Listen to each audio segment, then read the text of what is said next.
Nangangamba ang ilang kaanak ng mga nawawalang sabongero na posibleng naareglo na raw ang iba pang pamilya ng kampo ng negosyanteng si Charlie Atong Ang. Anila, binibigyan daw ang iba sa kanila ng 40,000 pesos kada buwan. Inamin naman na abogado ni Ang na nakipagpulong siya sa ilan sa mga pamilya ng missing sabongeros at nagbigay ng tig 20,000 pesos pero wala raw itong kapalit. Narito po ang aking unang balita. Ipinarating ng ilang kaanak ng mga missing sabongero ang pangambang ilan sa kanila ang naaareglo na ng kampo ni Atong Ang. Sinibak na sa pwesto ang dalawang pulis na inireklamong tumulong at nag-facilitate ng hindi otorisadong pagpupulong sa pagitan ng ilang mga kaanak ng mga missing sabongero at mga nakakulong na pulis na sangkot sa kaso. Tinukoy ng PNP ang mga na-relieve bilang sina Police Lieutenant Nadim Malang, tagapagsalita ng Highway Patrol Group, at Police Major Reynaldo Paniebe Jr., OIC ng Custodial Service Unit na may hawak sa kustodiya ng mga nakakulong na pulis. Sa paunang investigasyon, lumalabas na tumulong umano si Malang para makapasok sa Camp Crame ang ilang kakilala.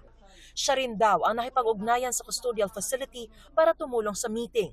Sa panig naman ni Paniebe, bagamat may mga bumisita nga sa mga nakakulong sa custodial facility, hindi pa naman matukoy kung unauthorized nga ba ang pagbisita nila.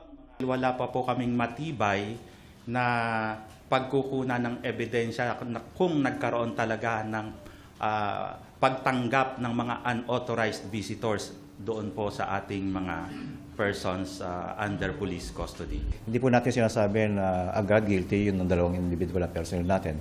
Ngunit sa matter of SOP o proseso po natin. Samantala, inamin ng abogado ni Atong Ang na si Attorney Caroline Cruz na nakipag-meeting siya sa ilang pamilya ng mga nawawalang sabongero sa kanyang opisina noong April 20. Pero hindi umano siyang nag-initiate ng meeting na ito, kundi mismong ang mga pamilya. Sabi niya umano sa kanila, hinahanap din niya ang totoo kaya pumayag saan niya ay hindi nakaschedule na meeting. Inamin niya nagbigay siya ng pera sa mga ito bilang pinansyal na tulong ng walang kapalit. 20,000 pesos lamang umano ito na tig 500 piso at hindi 40,000 pesos na tig 1,000 piso gaya ng sumbong.